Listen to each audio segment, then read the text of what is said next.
Can people online hear me? On 57th Street, home service. That is the one train. Yes, it is. We have an echo. It's Caldwell. We're here tonight.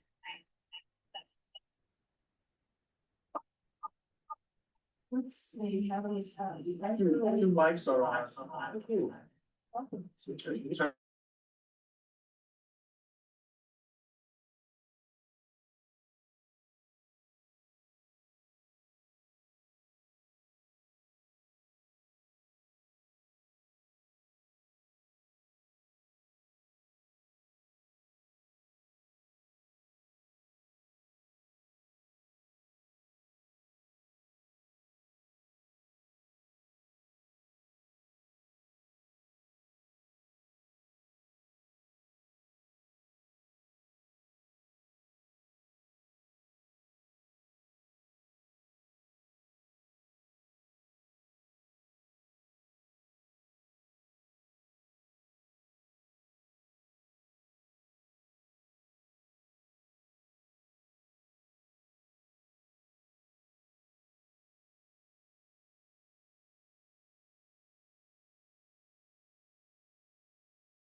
Can you hear us now? Hello? Yes, I can. hear you. Yes, that sounds great. Okay.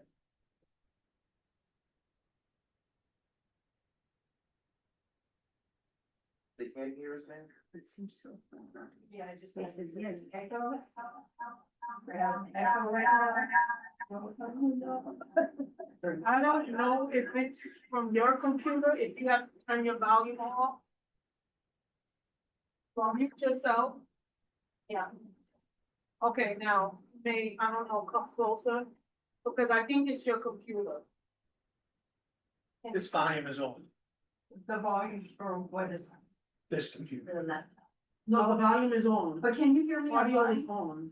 Oh, That's the video. It's the microphone that has to be, Oh, it has to be muted. Yeah, not Or just just the it. low. Adjust it, because this one is. Okay, can you hear us now?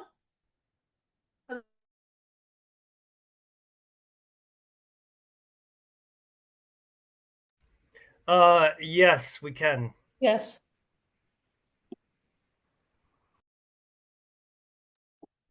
Can you hear us now? Hello? Yes, Yeah, we yes, I hear can hear you, you. and there is no longer an echo. Starting to populate.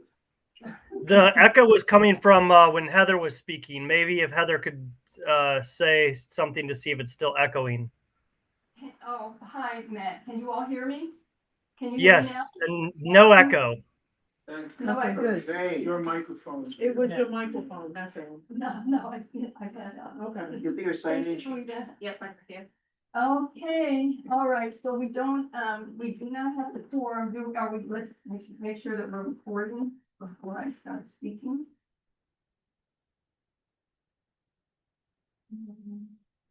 I can record for you.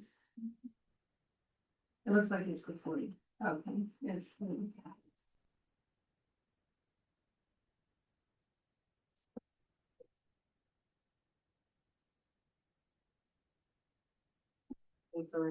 Okay, so. Good evening, everyone. Welcome to the May 7th Landmarks Preservation and Parks Committee meeting for Community Board 9. We do not have a quorum. The members that are present in person are myself, Heather Jason. I am the co-chair. I'm calling the meeting to attention at 6:42 p.m. We also have in person Veronica Savage and Patricia Caldwell. So thank you everyone for joining us today. We are going to move forward with the agenda. Let me just check to see if there are any members online. I see Annette Robinson that is online. Are there any other members who are online who would like to let us know that you are present? And I ask if everyone would please sign it into the chat so that we know that you are present.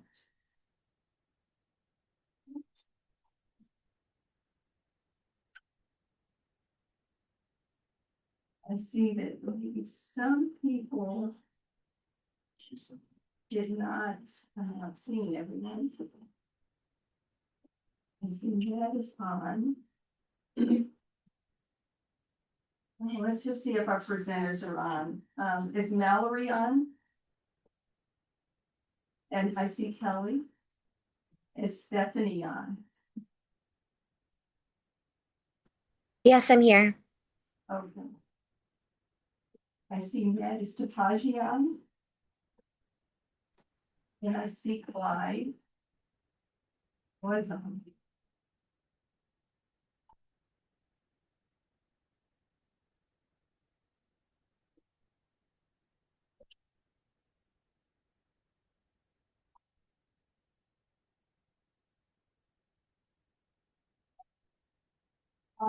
Let's write this, that she was not, she was, first. And I asked that everyone please sign in. So I'm going to read into the record some announcements for Riverbank State Park.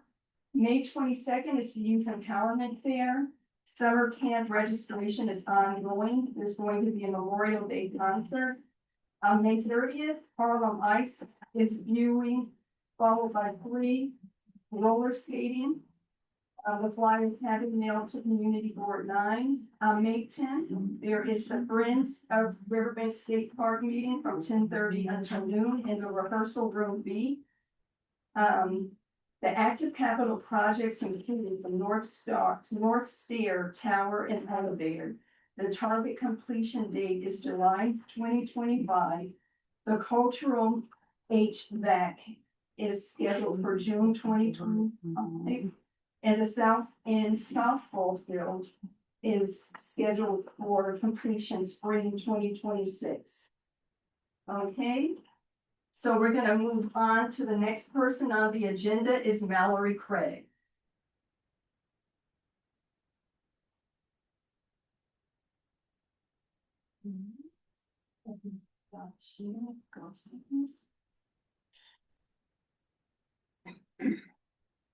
Oh, I see we have more people.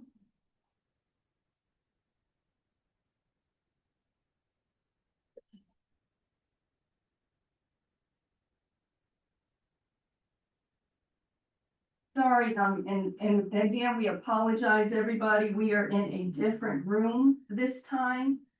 So we are trying to adapt.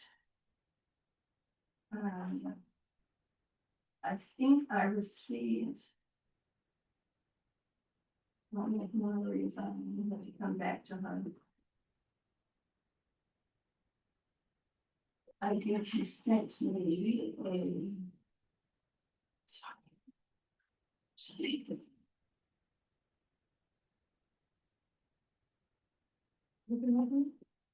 Yeah. Hi, I'm so sorry for my tardiness. Are you here for the Landmarks Parks meeting? Or are you here for the cannabis? The cannabis. It's on the corner. So that we. Yeah, I'm even more late. Okay, okay. Thank you so much for that. I needed to know. You're welcome. Thank you. Okay, I'm sorry. Is Mallory Craig on or no? We have to move on to the next person. Okay. The next person on the agenda then is Kelly Jordan. Kelly, if you want to provide us with any updates. Hi, good evening, everyone. I just want everybody to know that Sakura Park is now been reopened and the paving has been complete. So we're excited to announce that. We just got some more seating done. So we're excited to have the park ready for everybody this upcoming spring. Also, the Hudson River Greenway, which we all call it, which has been reopened. The paving has been complete. So now that is open. The 142 Dog Run is also open, which that there was a large capital project that went on, and we are really excited and happy to be able to announce that that is open and ready to go.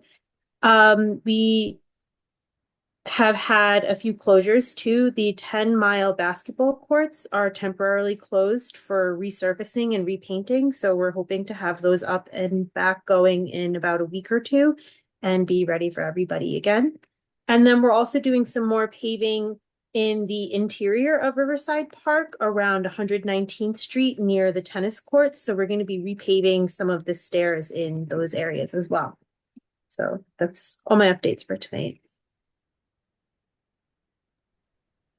Just to quickly note, hi everyone. Shannon is actually at the dog run right now, which Kelly just announced is open. It's been under construction for quite some time. So if you can take a look at Shannon's screen, you can see the beautiful green and Cinnamon, his dog, in the background. But really special thanks, I think, to the community of Dog Run 142 who've been advocating and fighting for 7 years for this run, and for the Parks Department for really doing an amazing job. So just wanted to give a quick shout out there. It's a really great space. I'm excited and can't wait to see everybody out there. It's beautiful.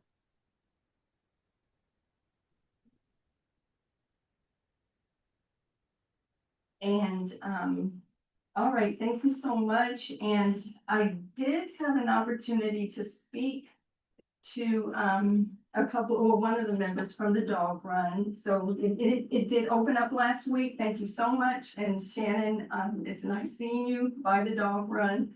And we're sure it looks great. Thank you so much. We do have a couple of people who are waiting to be admitted into the meeting. So let's see if I can try to give me an opportunity. Heather, can we ask Kelly a question?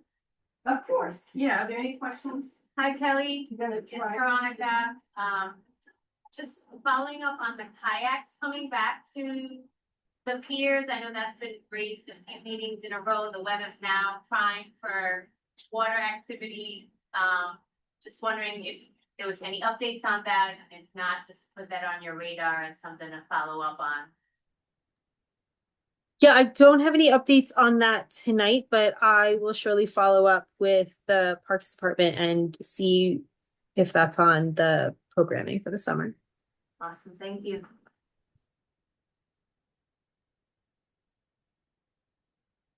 Sorry, I apologize. There's some people who are in the waiting room. We thought we had disabled the waiting room, but there still seems to be some issues with that. So our apologies for that.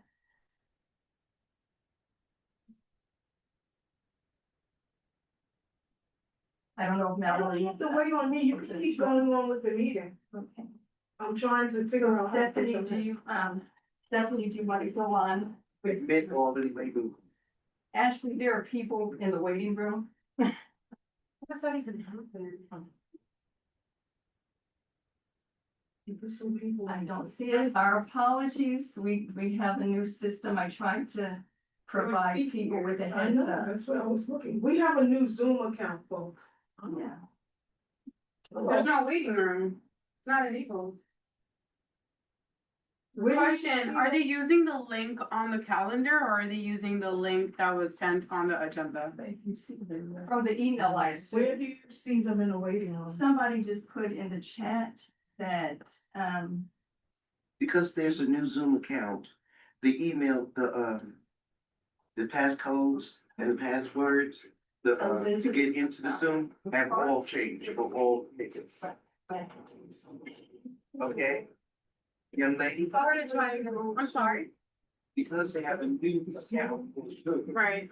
All passcodes and Everything's changed. it's Yeah. changed, so it's not the one that you're Right. used to doing, Mhm. it's the newer one. Yeah. That's the one you look. Yeah. I see one. I see one of the people is Elizabeth Masala. I will send her the link to get in on this Zoom instead of in the waiting room. That she's up to speed. And if there were, you could see whoever's in the waiting room because you're a co-host. yeah, but. They sent her a message in chat. Right. So I think they're on the old account. Is that in host tools? The waiting room? It would show up in participants. And participants, let me go back, something else. I don't see anybody. Like digital hide and seek. Whitney is sending Elizabeth a link. Yeah, I just sent her the link that this is Whitney with Riverside. I just sent her the link that I used to get in, so hopefully that'll do the trick. All right, let me see if I can get Mallory.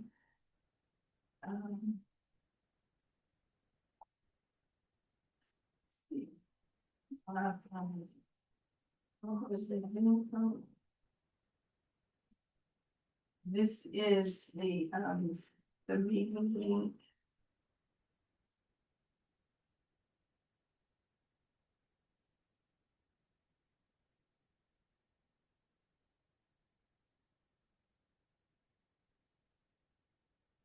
You said the upgrade for the Zoom was to have what? Just Well, we sent capacity? out the update with the meeting notice. That's how these people are on, but they probably went to the old account automatically assuming, but we got a new account. If we just started using it on Monday, May 5th. Yeah. The borough president changed our Zoom account. Yeah, and I tried to Security send, and safety. apologies everyone, and I tried to send everybody a update. I can try to get Mallory. Consider it spring cleaning with technology. Some people are just creatures of habit, so she automatically assumed the habit level. See if anyone else is there not. Our apologies.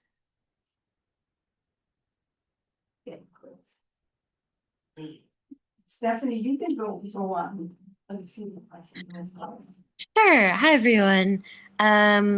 I think the person, Elizabeth, who was supposed to join, I just saw them join. So I think they're, at least they're good. I don't know about anyone else. Just wanted to note that. Yeah, I'm here. Thank you, everyone. No. But hi everyone, my name is Stephanie Kavan. I am the North Park Outreach Coordinator for Riverside Park Conservancy, which just means that I work with volunteers and community members from 120th Street to 181st Street, the Little Red Lighthouse. So excited to share the many updates that I have with you all today.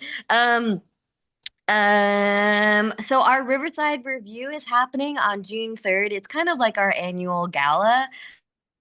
But it's just outside at Sakura Park on 122nd Street. It's really awesome. It's really nice. We'll have a bunch of tables and vendors and food, of course, and music outside at Sakura Park. So that's on June 3rd. I'm really excited this year because we're honoring Daniel Garodnick, who was our past Conservancy president for a few years, as well as Lori Brown Kindred, who is the volunteer leader at Jenny's Garden, the vegetable garden on 138th Street. I am so excited that we are honoring Lori. She has been amazing for the garden. Veronica, who's here, I heard her voice in the room, is also a volunteer at Jenny's Garden. So just so happy that that area is getting the love it deserves through the volunteer stewards, and especially through Lori, who's the lead there. So again, the Riverside Review, which is like our annual gala, is on June 3rd at Sakura Park on 122nd Street. Some of you might know, but I'm also a volunteer with Latino Outdoors. We're an organization who just brings our gente outdoors. And really exciting that I get to work for the Conservancy and volunteer with Latino Outdoors because we are having a gardening club starting on the second Wednesday of every month. So really excited about that. I just realized it's outside of CB9 district though, so it's in Fort Washington. So I'll save that for CB12. But really excited to be collaborating with a bunch of organizations. I know Latino Outdoors also came to the Hort for a few programs, so really exciting to be collaborating with them. I am leading an uptown walking group because I love to walk, and I'm very excited about that. That will be the first one coming up is actually this Friday. I feel like that's May 9th at 5:30 at 152nd Street and Riverside Drive. We're going to be walking for 2 or 3 miles, and I'm going to take people through Fort Washington all the way up to the Little Red Lighthouse. I'm really, really excited. We did have some community members ask for like a walking group. It's kind of like a run club, but we're walking. Cute. Big fan. So that's this Friday at 5:30. Also, that's part of our Summer on the Hudson programming, and our awesome programming director, Whitney Dearden, is on this call. She helped plan, she actually planned almost 400 free public programs. Whoa, say that 10 times fast. Free public programs this summer, which is really, really exciting. And just gonna highlight some North Park events that's happening in May. So we have Uptown Walkers, at 152nd Street this Friday. We have Harlem Moves with Jose Limon Dance Company at West 125th Street on Friday, May 16th at 6 p.m. We have Uptown Stargazing at West 145th Street on Friday, May 16th as well at 8 p.m. if you want to do both. The Billion Oyster Project always does a wonderful presentation at West 125th Street as well on Saturday, May 17th at 12 p.m. We have Jazz in the Park at Ralph Ellison on Sunday, May 18th at 2 p.m. We have a birding walk on Saturday, May 31st at 9 a.m. at West 157th Street. And then we have every Saturday at 9:30, Strength and Cardio Fun at 9:30 a.m. Strength and Cardio Fun at West 145th Street, and every Saturday at 11 a.m. Shape Up NYC Dance Fitness at West 125th Street. And if you didn't remember anything that I said, that's okay because Whitney Dearden just put up the full calendar of events in the link, which is amazing because I don't remember anything that I just said. That was impressive. I was impressed. Yeah, the link is in the chat. I'm actually here for Art Students League tonight, but if you have any questions about our schedule or want to join us at any of our events in the CB9 area, please feel free to say hi. I'll leave my contact information in the chat as well. Thanks, Whitney. So yeah, it's a lot of really fun events and super excited that we're also kind of, expanding. We have yoga and movies, at 145th Street, but definitely, expanding to more programming up there. So super exciting. And then, oh my gosh, last one, Sensational is coming up. And this year we are focusing on The riverbank playground, we call it internally Camel Playground because there's a statue of a camel in there.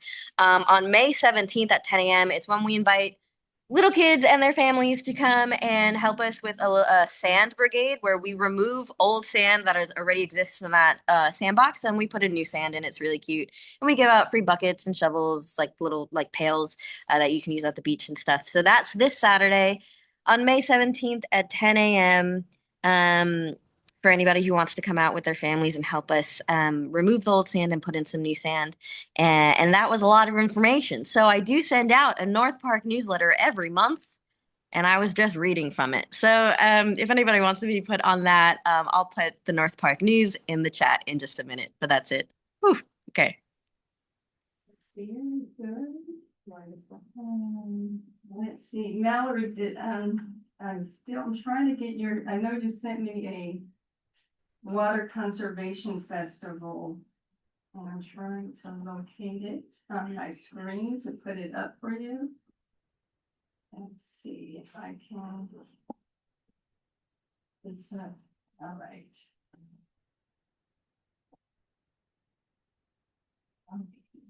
I think it should be viewable now. Okay, Mallory. Thank you. Yes, we heard you and your request for visuals. So thank you. Such a pleasure to bye. It was such a pleasure to go after Stephanie. Those all sound like amazing events. I love my newsletter. And yeah, just wanted to share a little bit about what we're doing here at the Greenhouse and Education Center. We'll start with this Water Conservation Festival since it's up. Save the date, May 24th. Come on over. We are doing all things water conservation, but filling it up with giveaways, art for the water keepers. We'll be celebrating the color of blue through some indigo dyeing, cyanotypes. We'll do some garden stewardship and teach you how you can make your own little mini rain gardens, some water lab science experiments. We got some really fabulous facilitators. Come and join us from 10 a.m. to 1 p.m. on Saturday, May 24th. And if you can't make it then, please do try to come to the greenhouse for the May. We're finishing up all our spring programming, Bloom, all things blooming. So skincare salves with weeds that we go around and find in the garden, working with some edible flowers, and all things spring. But our programs will stay just the same in the summer. We'll just be moving from a season of bloom to a season of grow. So if you haven't joined us for spring programs yet, check on our website for any of our free open-ended intergenerational classes. Drop in. And wanted to just take a moment to say thank you to anyone who shared information with the high schoolers in your life. We just celebrated a really lovely spring cohort. The high schoolers who came through this program were amazing. They woke up our garden. They learned some recipes and shared it with our family pharmacy and kids programs. They started a bunch of seeds and they were fabulous. And yes, I wanted to also say that for Mother's Day, if you're looking for something just quiet and spacious, just come on over for our free open hours. We'll have some self-guided activities for you, make a little lavender sachet, some tea making, sit in the garden or the greenhouse if it's rainy.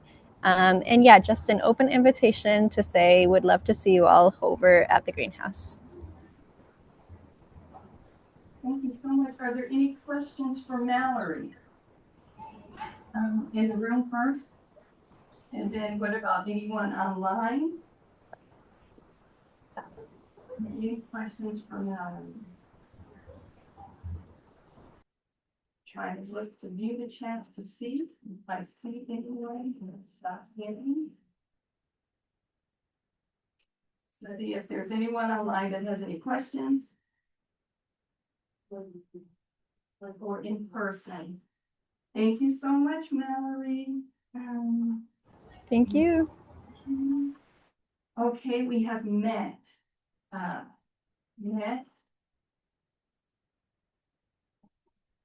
And yours? I am here. Good evening, everyone. So I've got a few announcements here. Just wanted to make sure everyone was aware of our West Harlem Jazz Series that's happening in Morningside Park, St. Nicholas Park, and Jackie Robinson Park. So this Monday or this Saturday, the 10th, we'll be having music at the 114th and Morningside Ave starting at 5 p.m. For about an hour. And that's in Morningside Park. And then music will continue through the summer every second Saturday. In St. Nicholas Park, we'll be kicking off our series on May 17th, which is a Saturday at 6 p.m. And then going forward, every fourth Friday throughout the summer, we'll have jazz at the James Baldwin Lawn. And then in Jackie Robinson Park, every first Friday at 6 p.m. at the Jackie Robinson Band Show, we'll have jazz as well. All shows last about an hour. This coming May, in a few weeks, on May 17th and 18th, we'll be celebrating our annual It's My Park weekend. I know Friends of Montefiore Square will be hosting a project on Saturday from 10 to 12. And then West 136th Street will be hosting a project between Broadway and Amsterdam from 8 to 1. And then in Morningside Park, for Black Birding Month, you can join the Rangers on May 25th from 1 to 2:30. Meeting at 110th and Manhattan Avenue to go walk through Morningside Park and learn how to identify some local bird species throughout the park. Those are my announcements. I've included Tapashi's announcements as well. If anyone has any questions, I'd be happy to answer them. And I will add these events in the link as well. Thank you so much. Or in the chat. I have a question, Matt. I did hear on the news that Commissioner Donahue was stepping down or resigning. I just wanted to make that announcement. So Commissioner Donahue at the end of this month will be stepping down. I don't know what her next plans are. If she's planning on retiring or just taking probably some well-needed rest. Our commissioners work very hard, going to many events throughout the year, almost every day of the week. And as we go through a transitionary plan and an interim commissioner is set in place, we'll make sure the board is aware who that point of contact is. Thank you so much. And then I also, we did receive notification, and I don't know if I missed this or not, that the Cherry Walk is now open. Yes, so that was Kelly Jordan announced that. That's the Cherry Walk is what she was referring to in her announcement.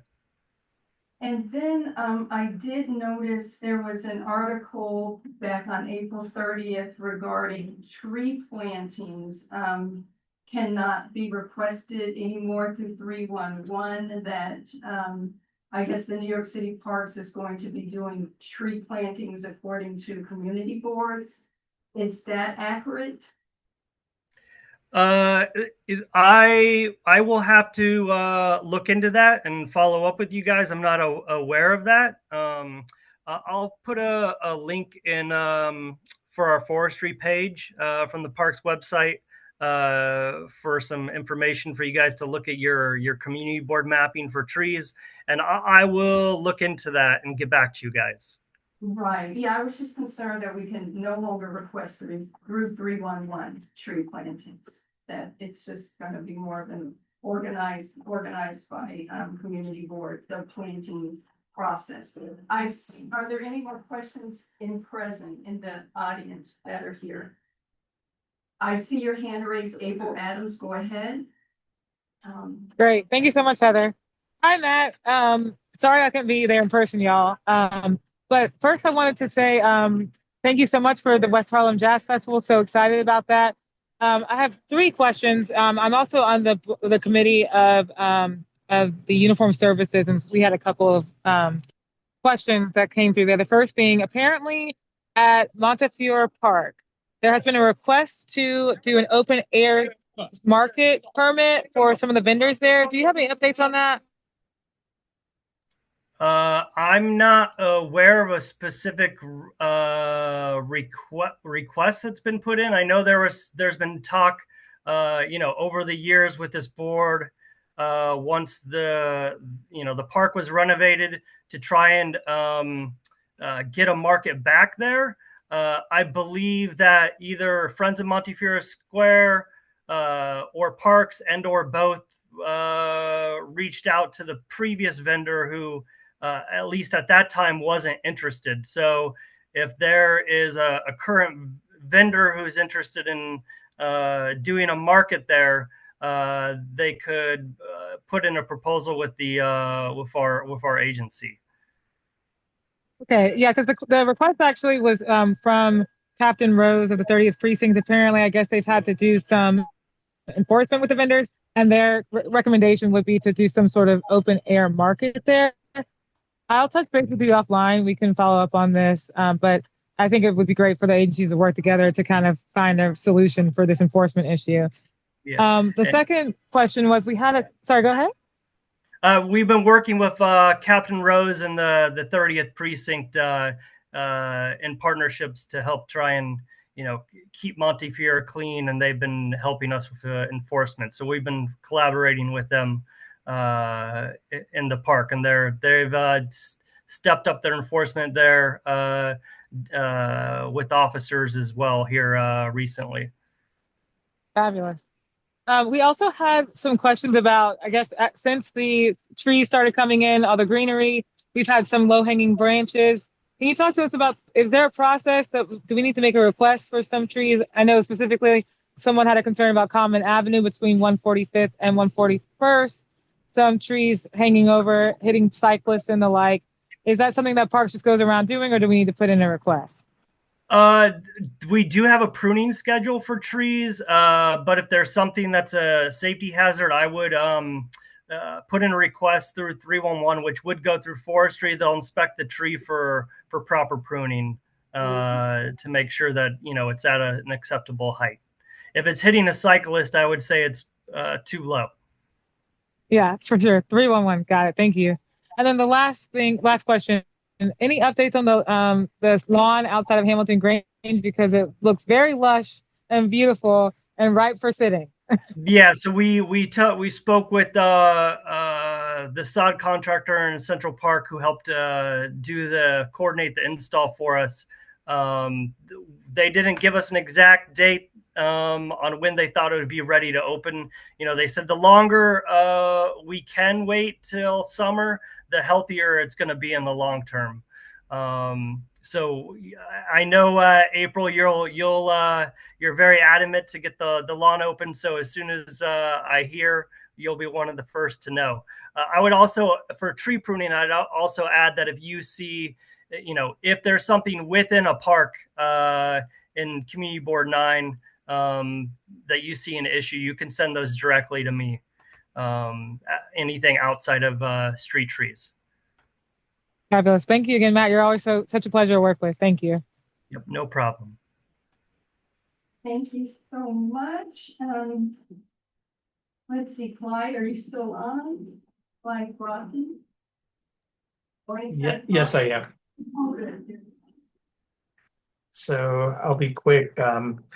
Just want to give an update. Our first major group volunteer activity was the Sunday after Earth Day, and we had over 50 volunteers who were in the park, pruning, clearing invasives, things like that. So they enjoyed it and helped make that section of the park look better. Our next upcoming events are both in June, almost back to back. There's a Father's Day basketball tournament in Morningside Park. We don't organize it, but we, Friends of Morningside, help support it on the day of the event. So that's always a lot of a fun event in the park and on Father's Day.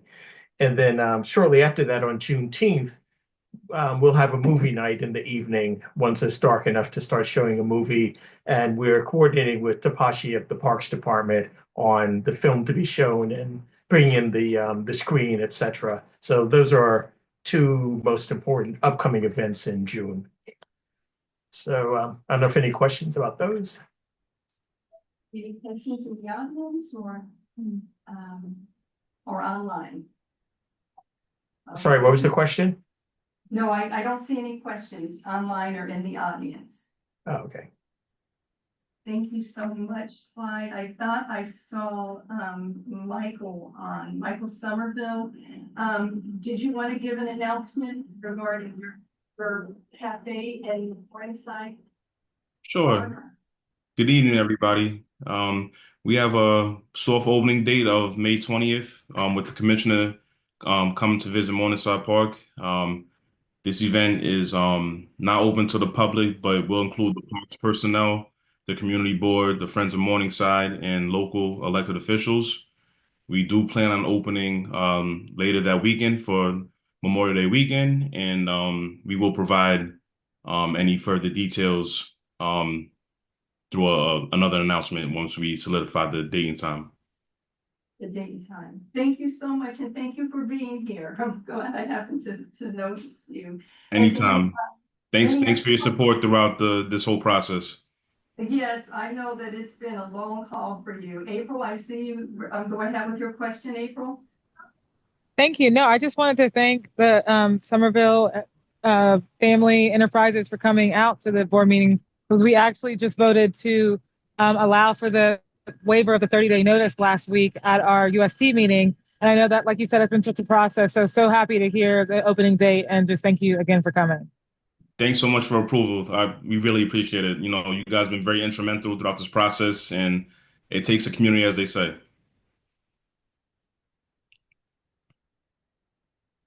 Okay, Karen, thank you so much for being so patient. Karen Asner for Friends of St. Nicholas Park. Hi, good evening. I just have a few things. I'll be pretty brief.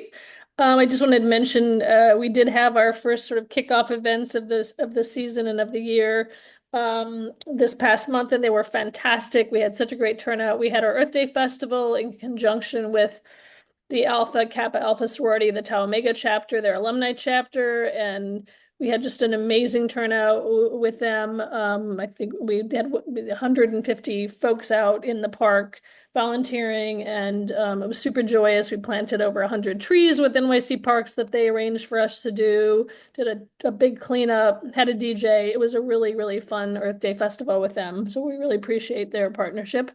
And then we also had our Easter egg hunt, our annual Easter egg hunt. And I was the Easter bunny this year. Shh, don't tell the kids. So I don't know exactly how many kids, because they were all at my arms and taking pictures, but I'm told we had about 100 family members and kids, and it was a really, really great event for that hour. So appreciate everybody coming out for that. It was super fun, and we had just a perfect day. So, and then coming up, we have one of our monthly cleanups on this Saturday at 11 o'clock from 11 to 1.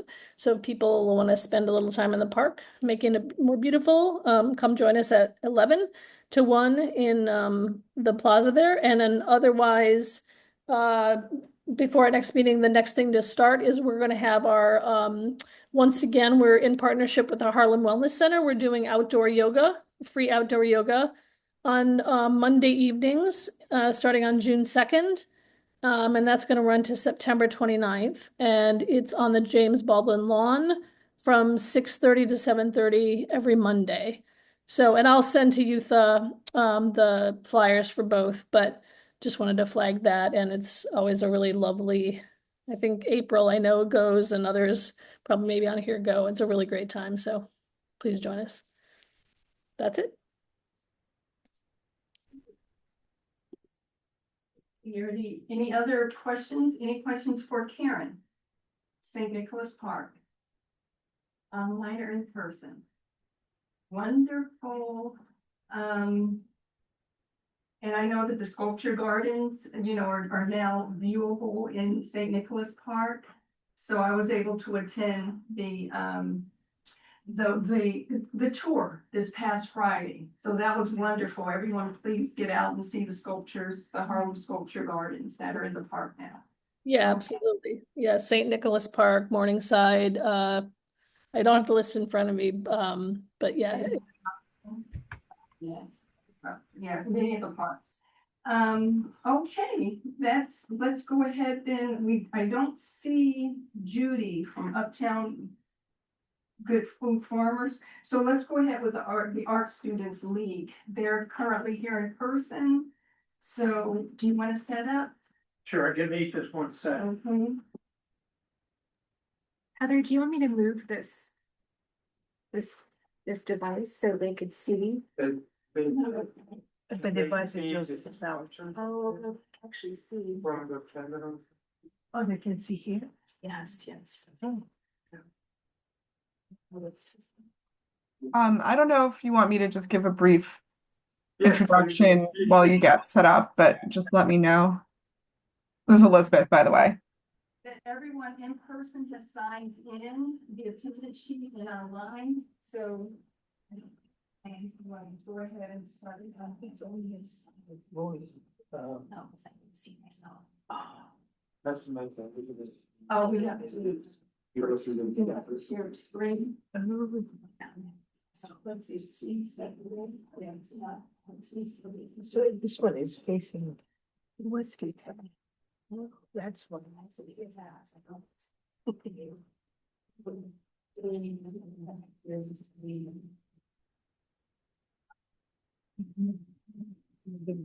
Yeah.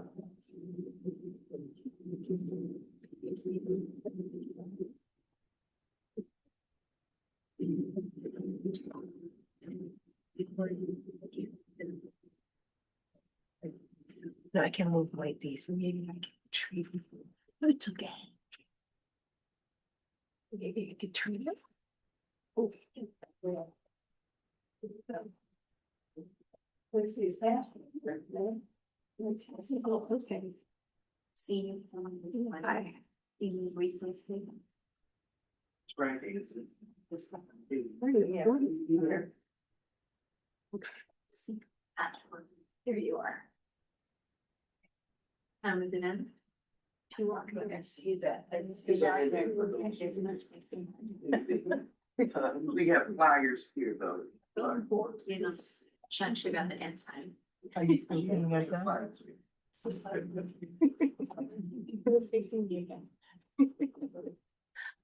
But now when he starts showing the slides. Maybe it's because it received my face.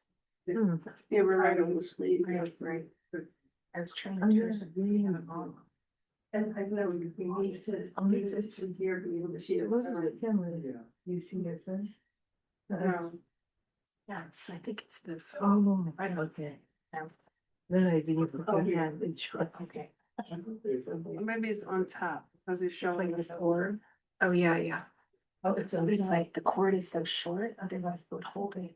Okay. That's interesting. Maybe you could pick it up different. Yeah, maybe if I. It's short. Yeah. For this, but. Or maybe. Elizabeth, from department, we keep us before they. Okay. Elizabeth Maffer. Okay. Elizabeth, go ahead if you want to introduce. Great. You can hear me, right? Yes. Okay, I hope my technical issues didn't hold anybody up too much before. But glad to be here again at CB9 and to share another year of partnership with the Art Students League and Riverside Park Conservancy.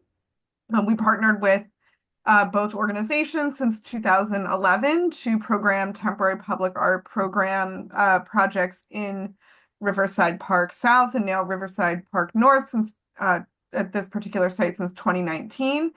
The Works in Public program was formerly the Model to Monument program. And it's a really exciting program that gives training to artists who have maybe not exhibited public art in out in the public before, large scale sculpture, So they really get a lot of hands-on learning experience and wonderful guidance from the team at Art Students League. I don't want to take up too much more time because I don't want to speak about the artwork because I know the artists do such a good job at that. But just for your awareness, the projects will be coming in September. They'll be on view for a year.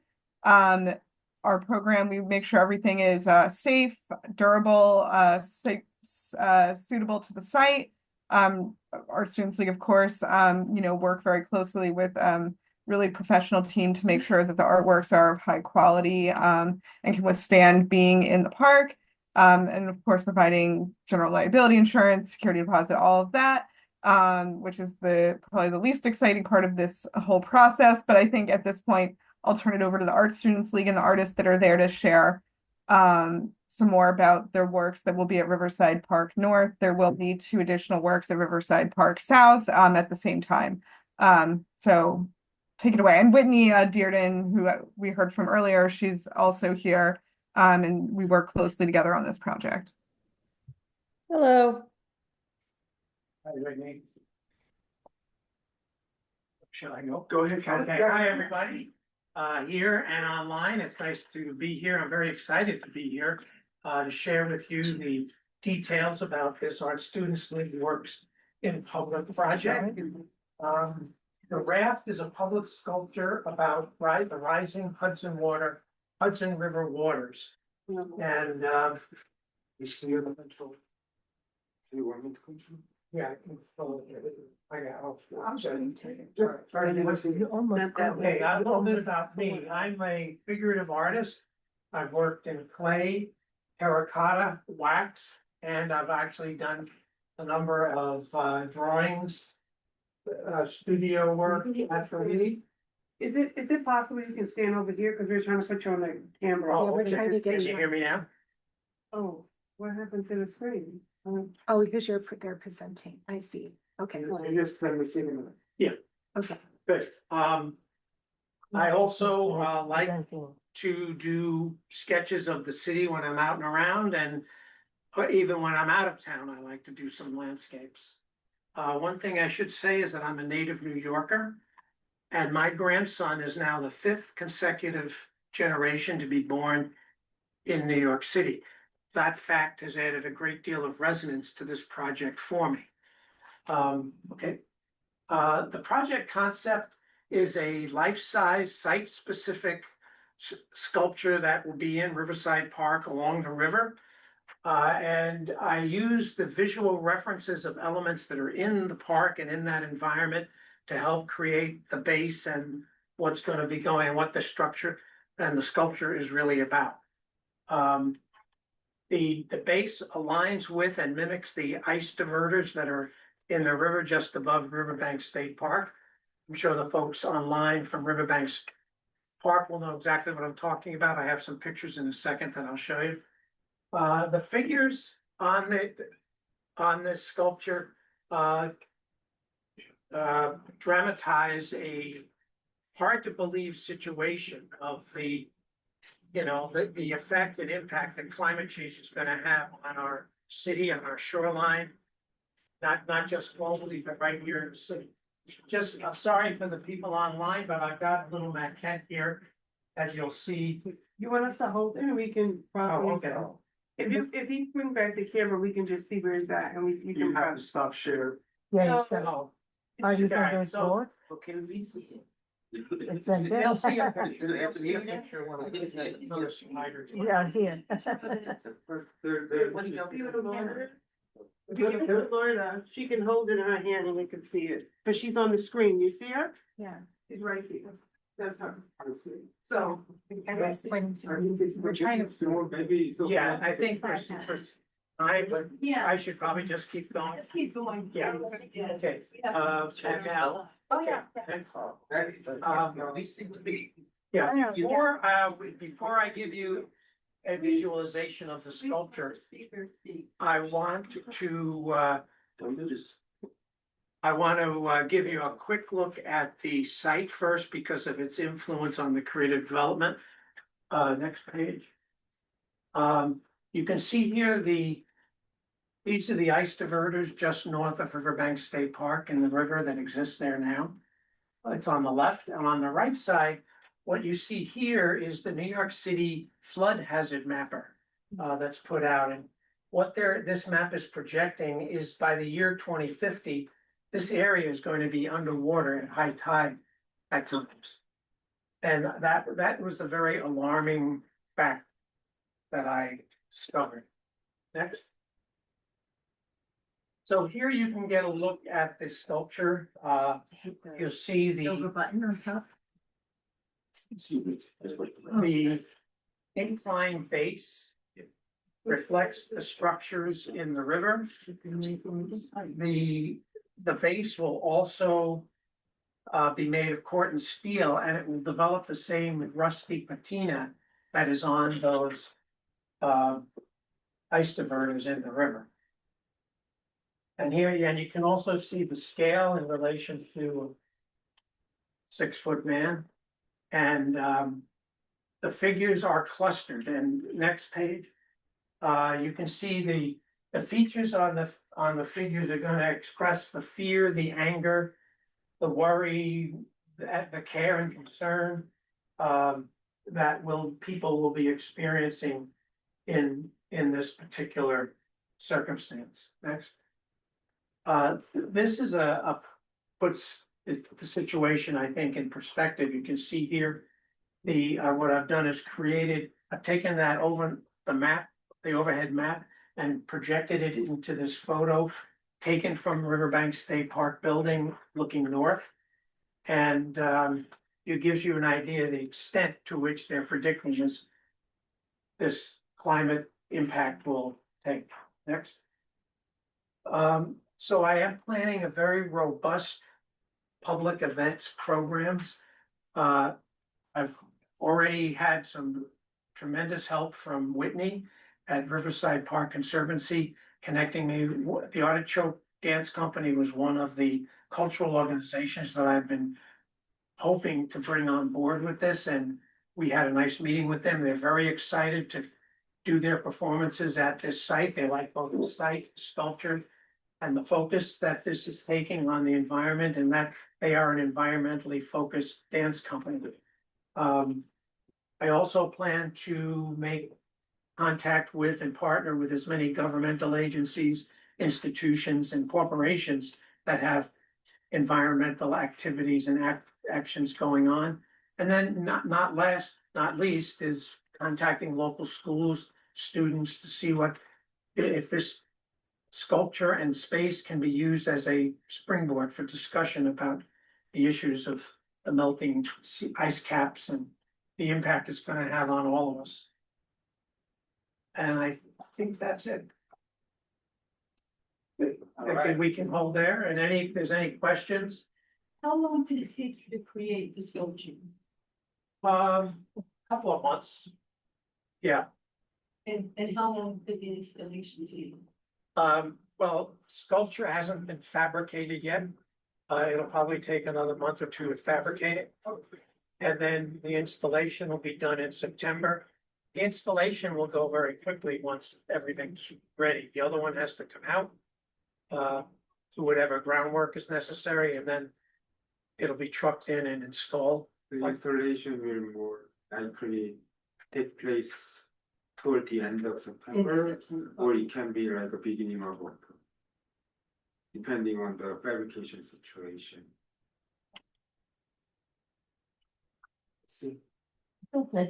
And certainly want to thank Whitney again for all her help so far in connecting with these organizations and grants that could be used to help fund and sponsor these events. And both of these sculptures that we're displaying this evening, they'll be installed for approximately a year. Yes. Okay. And we're really right across the walk from one another. So what's being done with one can definitely include the other. This sounds like an amazing example of artivism, right? Yeah, So it's not just art, you're sounding the alarm. Yeah. For something that's coming and you're trying to mobilize action. Yeah. Can you say a little bit more of how spectators will be like engaged to do their part to. Sure, yes, and I think, well, I am also trying to connect with some local New York climate activists and the organizations that they're doing, which are bringing them in and then using this opportunity to recruit and get people that are motivated at the events to join, sign up. And we'll probably be developing, some resource materials that we can hand out to them directly and what can be done, because, it is very important that people band together. And there's nothing like, being warned and Yeah. then not, and walking away not doing, if there's anything you can change the circumstance, so. Yeah. It seems like. That 2050 date startled me too. That's not too Yeah. far away. Yeah. And that's our area, right? So we have a vested interest in trying to be proactive. Sure. Okay, so I am going to turn it over to the next sculptor to talk about. That was it. Let's see. Did there? Riverbank State Riverbank Park, State Park. 145th. 145th. Yeah. I have a Did question. everyone sign it? May I ask you a question about this Riverbank State Park sculpture? Yes. With regards to the rising of the Hudson River, in what span of time do we expect that? That high tide issue, 25 years. We could all be around for that.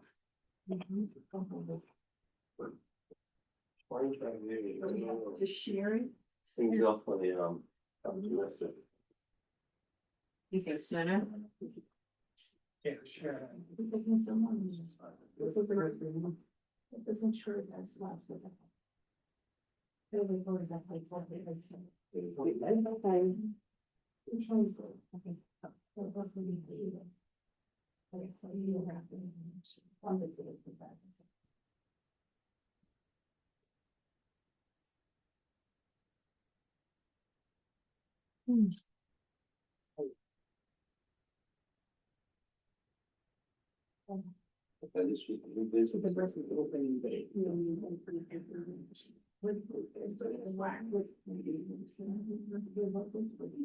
Okay, we're trying to set my next presentation.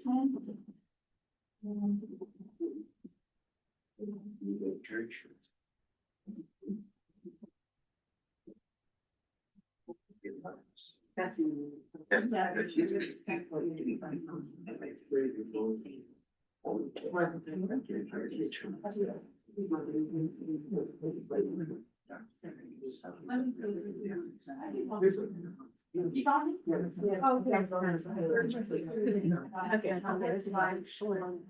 Yeah, it should always be work with that. Okay. It's not the best, but well, they see the plan. It's like, oh, it's already. Yeah, I downloaded it, but I can't send. So new presentation.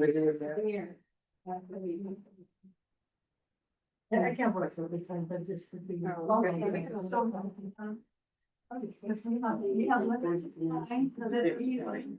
So, yeah, just so they have.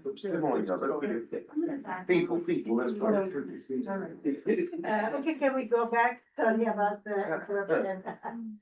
My name is Asil Sawarha, and I'm the second artist in working with that will be installing a project in Riverside Park, 145th Street. Introducing myself, by training, I'm an urban anthropologist. I teach anthropology, women gender studies, and Middle East at Fordham University. And this is my first, but I have been doing art for a long time.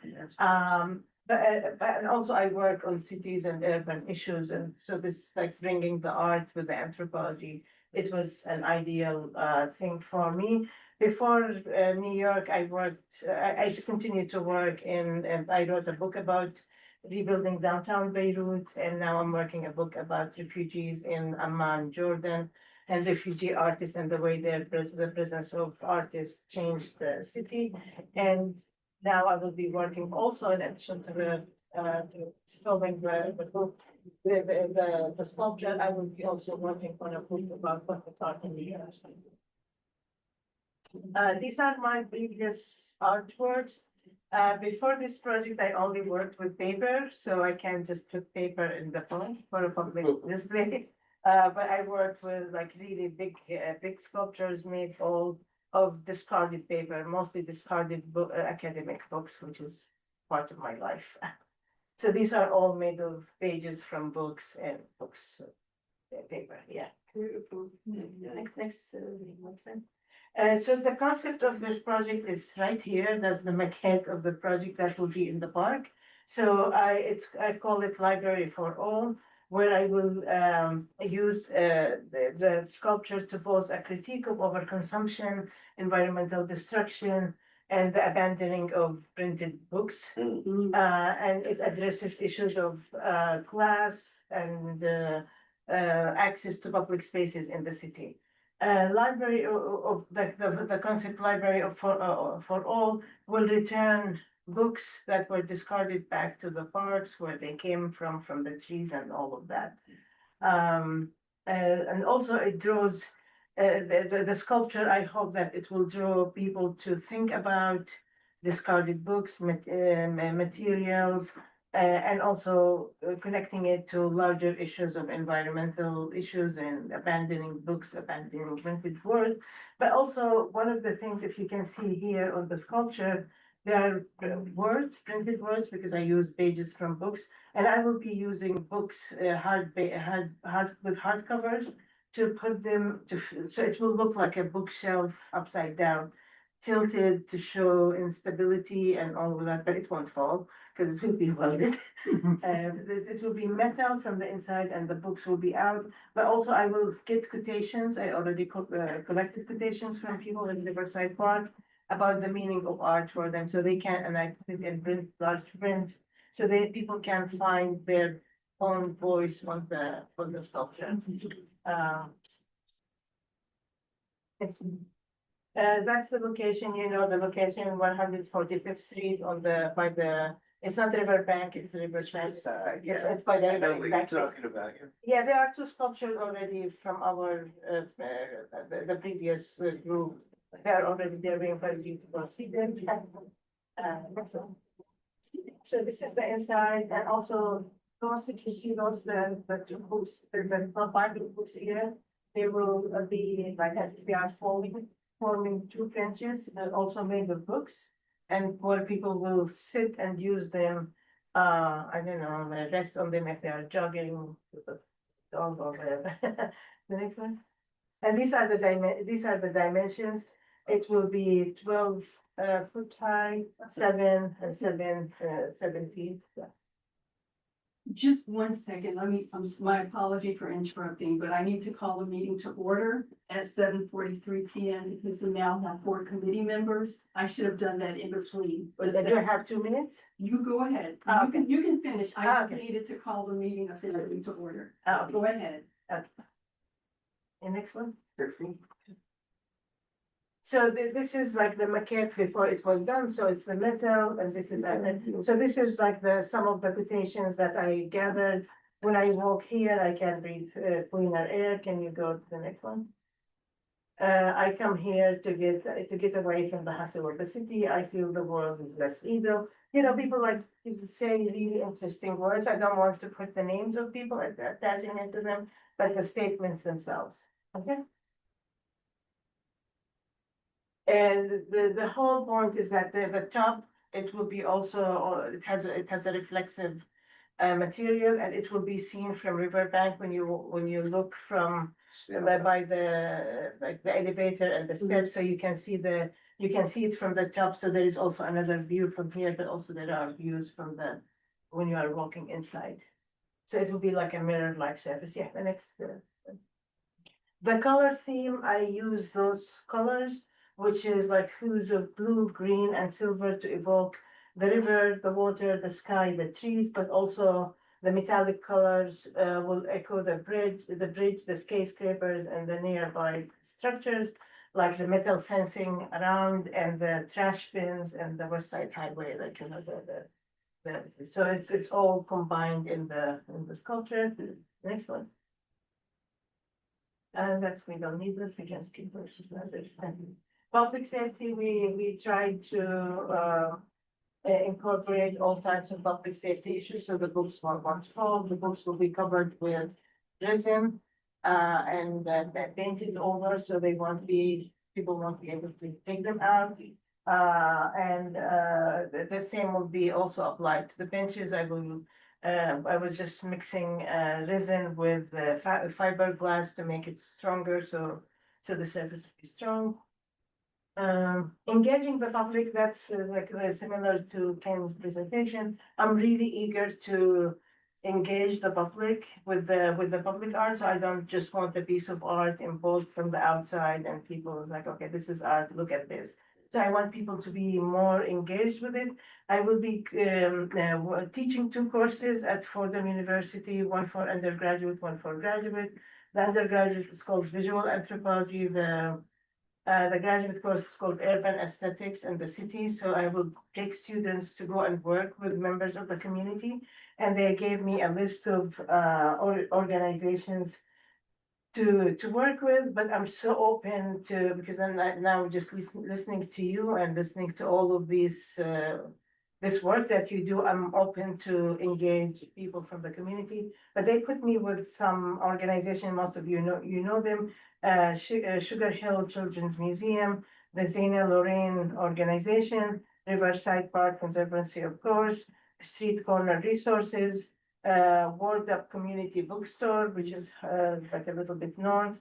And the Pan Impact Foundation, but also I'm open to other organizations because I have also students who are not just doing research about the people, they are engaging with the people and doing that. And also I will put a small little libraries where people can take books. I have tons of books, so we can put books, especially like children's books, like books that people can read, and people can take books from the little library. So they won't take books from the school. The next one. Yeah, I just talked about that. And these are variations. This is the life of this project. They were those different shapes. Those were climbable. It didn't work with this one. This one, I didn't like it myself. So we ended up with that, and then we removed the top, so it became this. So it has its own grip. That's it. Thank you so much. And this is the sculpture. I don't know if it will show on the big. We can exit the screen.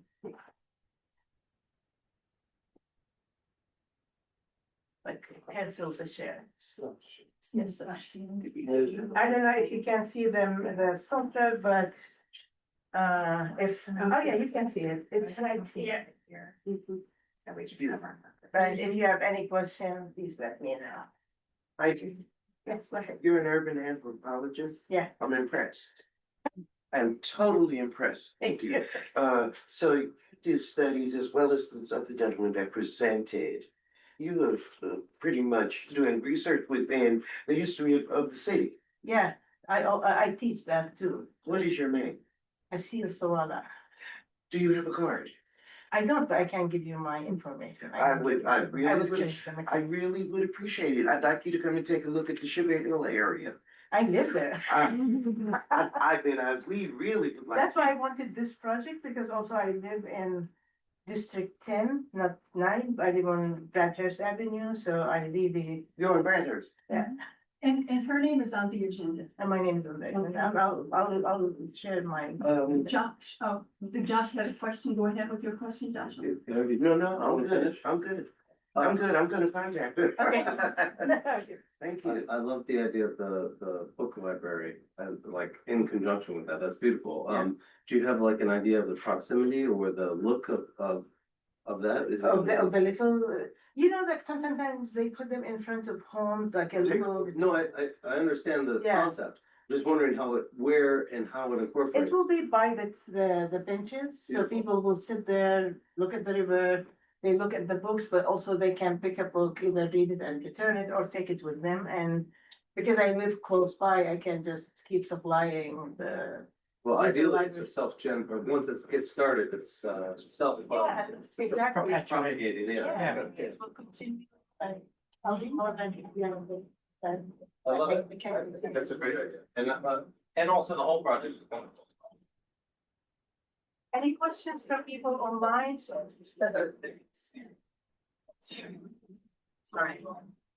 I have a question. You've been interviewing people in the park and around this area. Yeah. And you collect message from them. Is there any way that if people wants to participate more by giving you what Yeah. their quote? Yeah, thank you for reminding me. Also, I will have a blog and we will put it on the information. So people can also interact with each other, with me, with the public art, also on the blog. So it will be a blog related to the structure.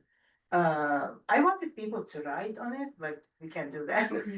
And could you please email me the links to the blog as well as the. It's not there yet, we will do that, of course, I will, of course, I will be more than happy, and if you have any organizations who are willing to work with both of us, please let us know, because you are the community, and we would love to work with you, if you have suggestions for schools, youth, immigrants, like anybody in the neighborhood would be great. Thank you so much. Am I missing any online questions or any questions for me online? I don't see any hands raised. Does that make sense? So we're gonna move forward then with our next presentation. Is from Loida. Yes. I I also, yes, we also have the founder of Chloe Day School, Dr. Canton, with us as well. Hi. Hi, how are you? Okay, both of you. All right, well, since the camera's here, we'll stay seated, and thank you for sharing the slides. Okay, I'll do my best. We can go to the next slide, please. Okay. Is this a Chloe Day School? Yeah. Okay. So my name is Dr. Sanaya Beckles Canton. I actually am a Harlemite. I was born and raised here. I actually lived across the street in 3333 for 22 years before I moved just across the park on the other side. Also went to Roberto Clemente, that was my middle school here. But in 2018, myself and 3 other women founded the Chloe Day School, which is a Montessori preschool and trauma-informed wellness center. And so basically, our school is located on 134th Street between St. Nicholas and Frederick Douglass Boulevard. We are a new school. We are funded by New York City Department of Education. Outside of funding and running the school, I also work for Jamani Williams, the New York City Public Advocate. I'm his interfaith director. And so I work with houses of worship throughout the city, supporting them in whichever ways that they need. But I'm here tonight with our PTA president, I would say, who has been really instrumental in helping us advocate for the St. Nicholas Park. Back in 2018, when we decided to create this school, we were a part of a reimagined initiative of the Department of Education to rethink and revitalize early childhood education for 2 to 5 year olds. And so part of our curriculum requires that our children go out twice a day, that we learn about environmental justice and environmental things. So the kids use the park as well as the playground. Unfortunately, the playground that is across the street from our school, it is in very bad condition and has been for a really long time. And so this year, I organized a group of parents and local community members to assist us with trying to get the park renovated and actually up to par to be a safe environment. We work with 2 to 5 year olds from September to June. And then from June and August, we run an art Picasso camp where children learn about art and nature and environment. And we also have a science camp. And so our science camp serves kids from 6 to 12 years old. And so oftentimes the park is a real major part of our curriculum and what we do with kids. But the park across the street isn't a safe space And Laura has a lot of pictures. And so we started a campaign. We have exactly 305 signatures of people from the community who also have gotten on board about wanting to get the park fixed. And so some of our elected officials said, you know, you got to have more voice, you got to get more people engaged. And so we have been doing the footwork and grassroots of organizing parents and local community members who use the park to say that the park needs to be fixed at least to make it safe for children. Because we use the park 5 days a week, twice out of our day, it is important that the kids have a safe place. They currently have to walk our 2 to 5 year olds about 7 blocks across to 130th and 7th Avenue just to play in that park, because the materials in that park is actually newer, but they're also safe. The turf is not coming up. A few of our kids was injured. And so today I'll let Laura talk a little bit more about the park and the issues. We do have pictures and stuff so that you can see. And our hope, we have been to Community Board 10. We have reached out to the borough president. And we are trying to get some of our electeds to see if they can be instrumental in helping us. The Friends of St. Nicholas Park also have been very instrumental in helping us organize and think about the park. We do understand that they have been working for a while trying to get the park fixed. But our school is 2 years old. We're a brand new school, and our hope is to be here for years to come to serve children in the community. But we do need a playground that is safe and that has functioning materials that kids can play on and learn and grow from. So, Laura. Sure, I'll do a quick. Just one section. I need ask for a motion to adopt the SF-57 people. Motion to adopt the agenda. And is there a second? Second. Okay, all right.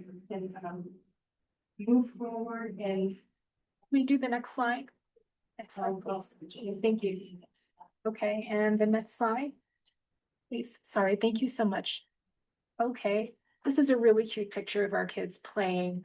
This is our playground. There are about 3 playgrounds in the park. It's my understanding that the park at 129th and St. Nicholas Terrace, I think that's undergoing a different design phase right now. So excited to hear what's going on there. Unfortunately, that's too far for our children to walk to. Looking at the next slide, just a highlight of some of the concerns slide. Here it is. So we do have some homeless sleeping in the park. Yeah. We have found needles underneath some of the slides. Unfortunately, I saw condoms, and there is smoking cigarette butts in nearby piles of leaves. That was before, that was a few weeks ago. But for the next slide, you know, other lowlights, there's this missing gates. It's nearby a really busy street intersection and a bus route. We've got a lot of trip and fall risks, as Dr. Canton mentioned. There are a lot of uneven tiles. I almost tripped a few times, and I would like to think of myself as a responsible parent, but it does happen. So some concerns about parents, families, elders, nannies, you know, taking care of children in the park. We do have potholes and cracked pavement. I did see metal rebar sticking out of some potholes, although I think that might have been fixed. That pothole was filled with water, so I wasn't sure today if that was resolved. We've got some chipped paint. Mosquitoes, I know will breed in that pooling water. We've also got a broken water fountain, but probably pictures tell the story. Again, some people on this call may have already seen these slides, so I'll walk through it fairly quickly. We've got a missing gate, which you'll see is right next to that busy intersection. That's not too far from that play structure. And that allows e-bikes and e-scooters to run through there on their deliveries. It's also not safe for our children. We have to post somebody by the gate because if a kid runs out or, you know, someone comes in and we're not looking or paying attention. So it also limits our ability to allow kids to play and use most of the park because we have to take staff to have them stand by the gate to make sure that people are not necessarily coming in or out. That can be harmful to kids. The next one is chipped paint. There's a camel structure, and if you look close, you'll see 2 or 3 layers of the chipped paint. It's also on the swing set, but it's a concern with what children are ingesting. I talked to a mom who said, "Oh, my child comes home with paint sometimes." I don't climb that structure, so I don't know if that happens all the time, but that's what parents have told me. There's also on the next slide, you'll see some chipped paint on the playground structures themselves. So, and on the next slide, you'll see some broken and uneven tiles. This is at the bottom of that chain ladder. Water pools there too. And then I tried to get a good shot to show you what it's actually like when you get close, but it's probably about a half an inch. And these are bouncy tiles, so the give is actually higher than that or deeper than that. And then the next slide, you'll see the rebar and potholes. This might have been patched, although there is a puddle, and I didn't want to stick my hand in the puddle to see. But I did see some things patched. There was this piece of rebar covered by weeds. So that was a big concern about, if kids playing that and touching it. The next page, the next slide, we've got some uneven pavement. You can't see it near that accessibility ramp, but it's right next to the street. And so the uneven pavement does make it a trip and fall concern. Strollers, adults, elderly, I mean, it happens a lot, again, even to me. And then the next slide is cracks in the pavement. But for the next one following, we do have a lot of potholes and pooling water. Because the tiles are coming up, the water's pooling underneath there too. I don't have new slides of the mold that's starting to form, but that's starting to happen. And then the next couple slides are unfortunate. We did see some needles. That's where that yellow box is, some needles underneath. We did have a chance to speak with Tapashi, and we gave her the schedule for the school when they go out and play, and that's helped a lot. So it's also rusting. If you see on the side of that structure, the kids do play on it, and so it's a lot of rusting and paint. And our concern is just Department of Health really expects that when we take kids out, that the park is safe, and that the tiles, as you see the tiles there, they're really uneven and up. I think it's from water damage, so it makes it hard for the kids just to run and play on it. But unfortunately for us, the afternoon, this is the park we have to use. It's like located across the street from our school, and if parents are picking up, we are required to be within 5 or 10 minutes for those parents to be able to get the kids. So walking all the way over to 130th would be too far of a distance. So in the morning, our teachers sometimes may have an option to walk kids. But if you think about a 2-year-old, walking a 2-year-old almost 6 blocks and 2 avenues over can be a bit of a challenge. So we're just hoping that we can get support from CB9 to really help push our elected officials to find the funding or whatever is needed, especially because we're a New York City public school program. And we're, while I may be the founder, my school is completely funded by the Department of Education. All of our children go for free. It is not a structure that people pay for. What they do pay for is our after-school services, because the city doesn't pay for that. But the school year is funded by the city, and it is a public program. What is the exact location of the park? 133rd. In St. Nicholas. So we went to Community Board 10 because our school is located on the side of the street that's considered Community Board 10. But we were informed that the park on the opposite side of the park is in Community Board 9. So it's a 9-10 thing. And so they instructed us that they also are supporting us and helping us with this, but thought it was important that Community Board 9 know about the concerns and issues and for us to come to make sure that you are aware and that if there's anything you can help us with or support us with, that both community boards are working to best support. Thank you so much, them. Rita. If we can just continue on with the presentation. Sure. Well, we have the condom wrapper, and then of course, well, we have what was in it in the next slide. So, which is under the slide. It's my understanding that sometimes, activities and such happen underneath the slide, underneath the play structures. And sometimes even the school staff have to shoo people away to get the space ready to play. For the people that are in the park, they should be with children. It's one thing if you're in the park having lunch or, having your coffee, but there are some people that hang out in the park that are not with children. We've got a broken water fountain, but that was just to mention it. And the next slide, this is of the kids at the school. You may not see it in the slide, but if you click on it, there are some really cute videos of our kids and the staff. As Dr. Canton mentioned, there is a summer camp as well. So it's not that they're just using it during the school year, it's used year round. And that's our app about the conditions at the park. Again, this park is right across the street. Well, I walk across the street and, I'll walk over.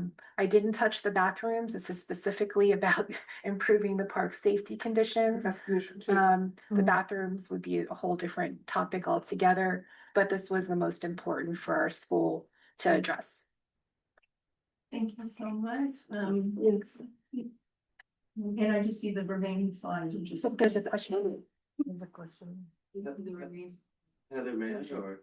No, Yeah, have you completed? Yes. Yes, we're completed. There's information. Our website is www.chloedayschool.com. If you want to learn more about what we do, you're welcome to visit our website, or you can come by the school anytime. We do have an open door policy.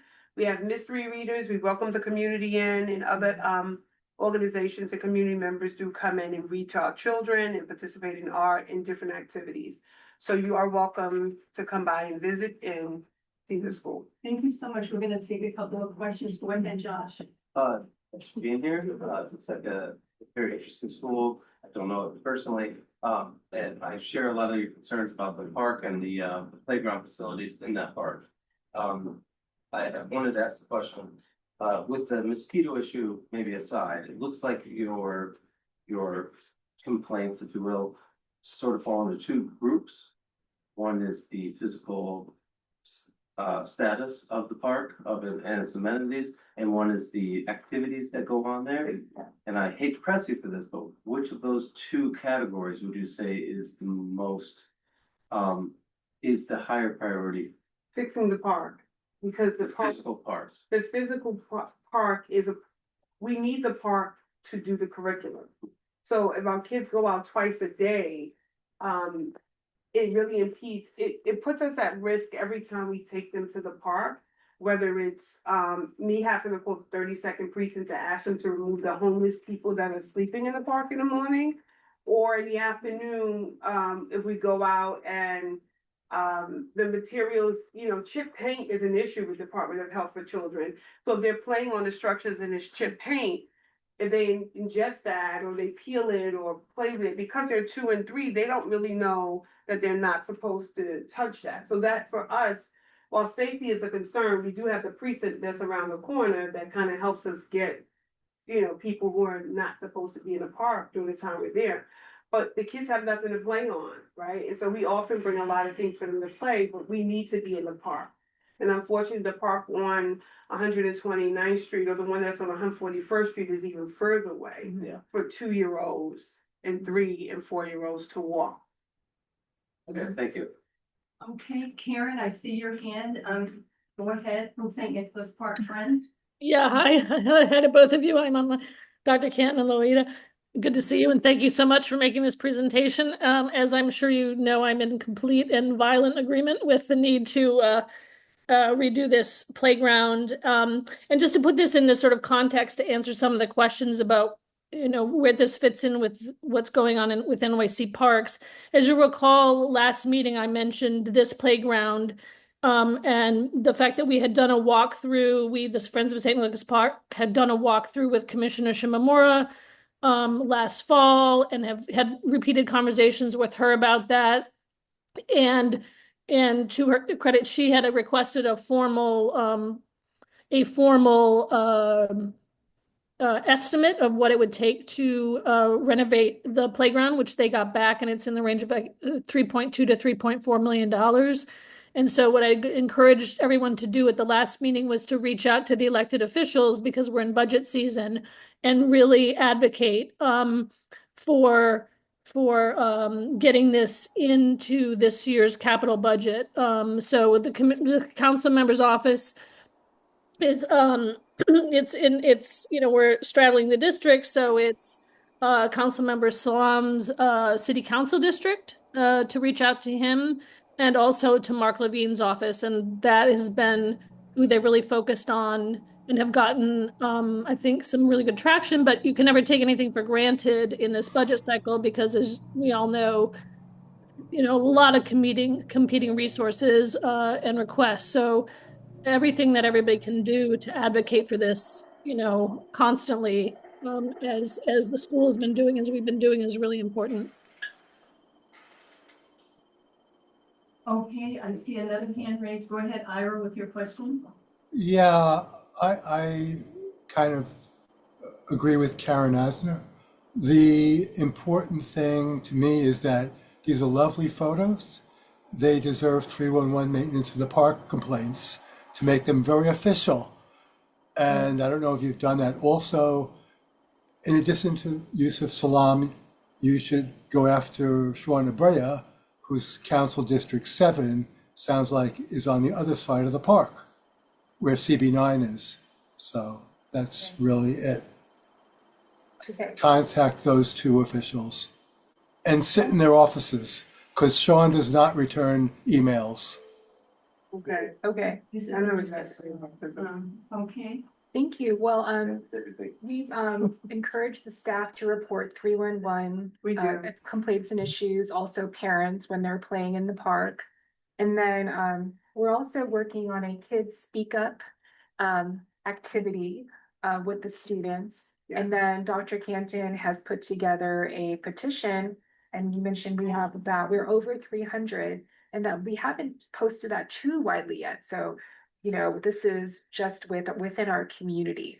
So that's more to come. I'm sure we'll get more signatures before meeting with Mr. Levine or reaching out to Mr. Salam. Yes. And this is Matt Ginners with New York City Parks, and Sandra and Loida, I've emailed you guys directly. You have my direct contact information. So if some of those cleanliness issues pop up again, feel free to reach out to me directly. I feel like I'm usually fairly responsive. We have work orders in for some of the stuff that you already mentioned tonight. So I'll follow up on those things, like the gate. The rebar should have been addressed. The water fountain should be on. Those were during the time of these photos. We were still had all of our equipment winterized. So if it's not on already, we'll follow up with our plumbers to get it turned on. So. Oh, Matt, I was going to mention, I think the rebar might be repaired. It's just with the rain. I don't know. I was like, okay, is it a puddle? I wanted to check, but I believe the rebar has been resolved. So I just wanted to, because but I will check again tomorrow. I'm in our parks regularly too, so I can check myself as well. Your caution would be great. Yeah, thank you. You've been great. The only thing I will say is that I just think the safety part for us is the bigger concern. Several of our kids have been injured. And so it's just the turf and that stuff. I do recognize that you guys are trying to do a bigger thing in fixing the entire park. But in the meantime, we're still using the park twice a day, or at least once a day for sure. So that turf is the biggest issue with our 2 and 3-year-olds tripping and injuring themselves. So, and the paint. So I don't know how you guys can help with that, but that's a big issue. Yeah, we'll follow up with our chiefs and shops team. And when you say turf, you mean the safety surface or the kind of asphalt area? Yes, Yeah, the tiles that are coming up. Yeah. yes. The rubbery black part. Yeah, yeah, there's a couple different safety service systems there on that playground. So I'll have our safety surface, but we have a park manager who works for our trades teams on safety surface. We'll see if there's anything that they can be done. Typically with safety surface, it's usually something that has to be a complete replacement, and which is done through our capital when parks get renovated through capital. But we'll look to see what we can do in the meantime. Okay, thank you. So just so that you all know, this park, this playground has been on our needs report for our community for several years now. So what they're asking us for is a letter of support to go to our council member. Yes. And so at this time, can I ask for a motion? I make a motion. Share a letter of support, and in so doing, who is willing to assist in writing the letter of support? I make a motion that we offer a letter of support to this Montessori school and this park. I will definitely sit down and work on whomever wants to work with me Is there to write anyone this else other than resolution. Pat to help write the letter? I would second the motion, and I'd be happy if you will take the lead. I will back you up. I Thank you so appreciate it. much. All right. Take it out. Any other- right. Okay, so is there anyone opposed? And is there anyone online?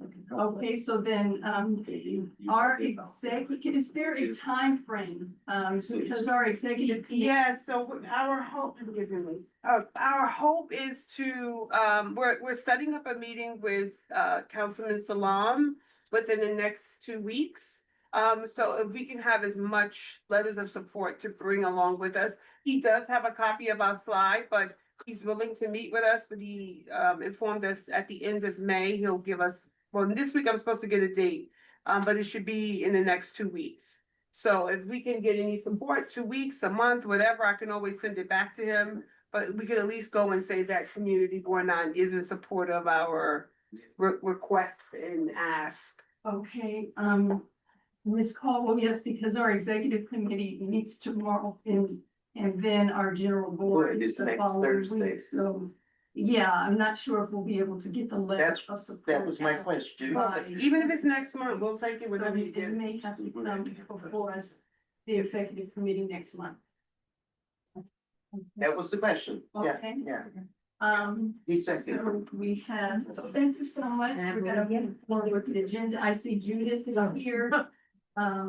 And I'll put up your slide just to give a brief announcement because we only have a couple of minutes. Yes, well, thanks, I'm sorry, I'm like, the season is starting and, so it's been a little crazy. First, I wanna kind of put a little bit of caveat that, our market and our nonprofit has been hit by a lot of the federal funding cuts.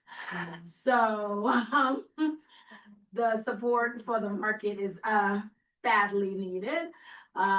We had some grants that we had applied for to help, and they're all under review, which means they're not. So, and we continue to apply for more funding, but it looks like everyone's trying to help for like next year. So this year, we're like really need the community to come out and help keep the market alive and vibrant. So please spread the word. We're gonna try to do a fundraiser also throughout the market season. Like you could purchase like t-shirts and things like that and help support a lot of the programs, especially our kids program at the farmers market. So we've been at that location for, well, this is gonna be the 3rd year now. We have the same thing where we're faced community week 10, we're in 9, but we've been since 23 at 137 in St. Nicholas Avenue on Saturdays. We returned back June 14th with farmers and like vendors throughout the season until November 22nd. So we're going the week before Thanksgiving. We are still accepting all the nutritional benefit programs. We are working with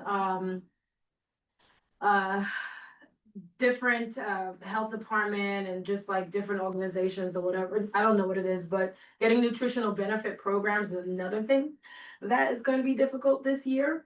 We're going to see a lot of cuts with people and their programs. We may or may not see summer SNAP. So it's like, yeah. So if you want fresh food to exist, please support farmers markets. We also have a farm stand program on Thursday evenings. That is a mix of a stand and a CSA.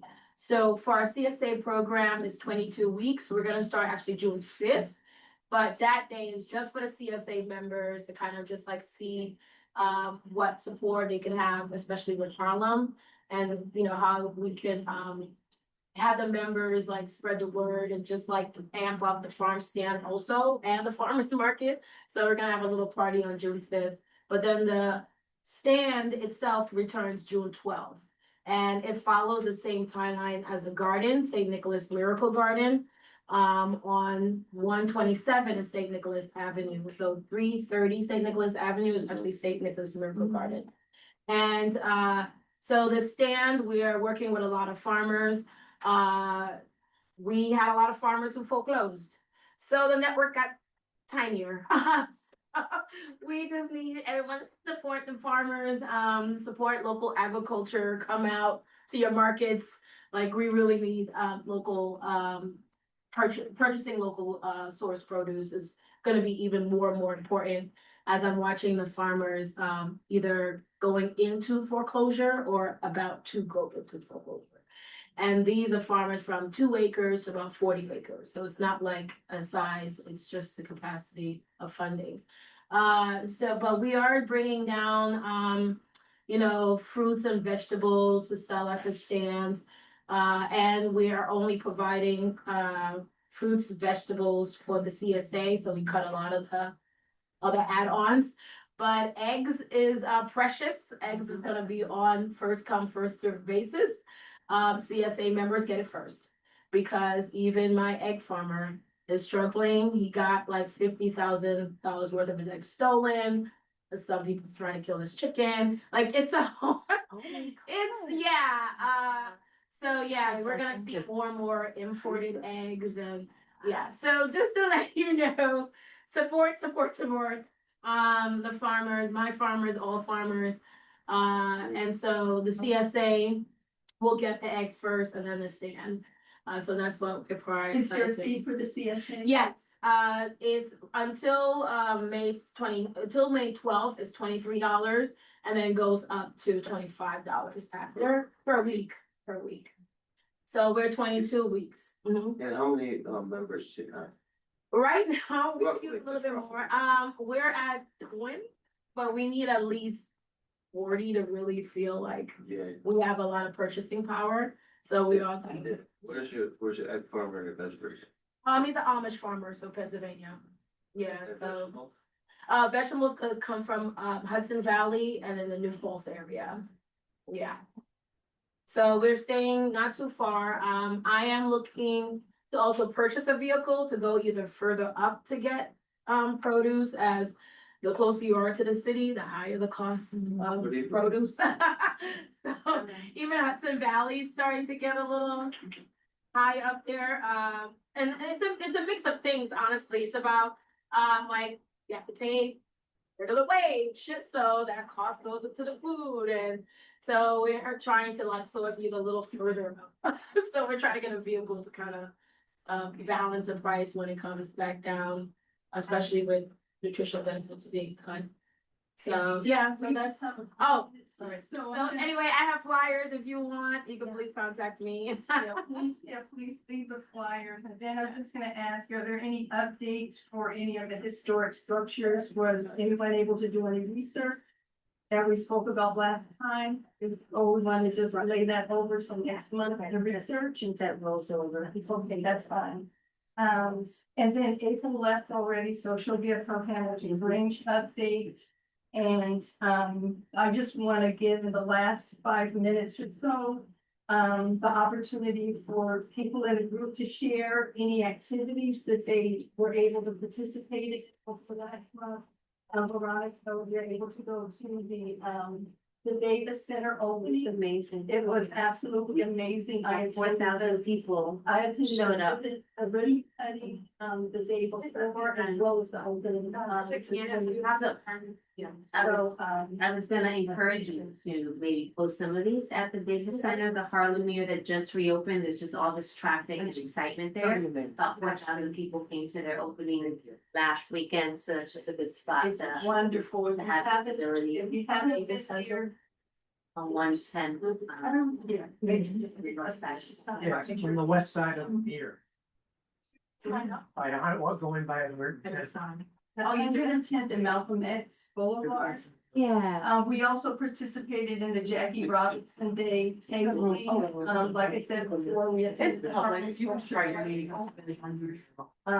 the mayoral candidates for Parks, Recreation, and Open Space.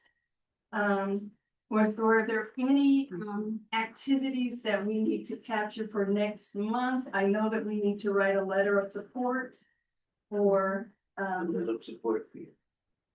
Chloe Day School. the Chloe Day School. Oops. Heather, this is Karen. I just wanted to mention if you need any sort of data or background or anything, feel free to reach out. If I can help in any way with the letter, I'm happy to do that. Yes, could you, please email me any of the data that you have. Will do. Okay, Oh, too much to do. I appreciate you. but- is there anything, sorry? I'll know it with you. Yeah, just a final comment question, because I need to start closing out. Yeah, we are, it's 8:26, but, were there any other volunteer activities that we're going to try to do for next month? Just having, a minute or so left. Think there's some openings happening with the art installations. It'd be nice to support those once we have dates for those. Yeah, the Harlem Sculpture Gardens, please, start visiting those. They're open already at St. Nicholas Park. So, This, also, June is, Green Thumbs, conferences and open garden day happening, so if you're, I'm sorry. You get to hop around. Yeah, yes, so this, if you're looking at June, Green Thumb. So I'm interested Open Garden Day. in I going to haven't those. agreed that. So we're at Jenny's Garden hosting, so receiving guests, but it's also an opportunity to go and visit some of the other local community gardens. Wonderful. Yeah, I've done that. Motion to adjourn. Well, Sorry? before we do that, Oh, yeah. I just had two housekeeping Oh. items to raise, and one was for us to get some clarity around when we adjourn, so that if we have discussions that go past our adjournment that involve actionable items, there's no confusion around what makes it into the minutes and. Right, when I call the motion to adjourn and it's first and We second, should end that the is the end. We can go on with discussions, but we have to be out of here by 8:30. Okay, and then, we have Annette Robinson is preparing the minutes for this month. And minutes too. And then we're going to just make the few edits. So, for the- my last comment was around minutes, that also, when the person responsible for recording the minutes puts out the request for any edits, if they don't come in within the time window that, the window of time that we specify, they end up missing, right, the opportunity to have those revisions, and so we can use the next month's meeting if people feel strongly about something that was missed. Yes, I did let you know on April 6th, April 8th, and April 9th, and then all last week. So up until the time that we have our actual meeting, we please, at least a week in advance, get any changes to have the minutes updated so that we can have them prepared. Especially, they need to be prepared for the executive committee, but we have to vote on them in our meeting. Yeah, So I'm it's aware of the eight- procedure. It's 8:29, so I'm going to call for a motion to adjourn. I motion to adjourn, say. So it sounds like the minutes are gonna stand as is. No, we're going to submit the minutes for next month, and we're gonna ask you to please make the corrections for the edits that have been requested. So I'd like to have a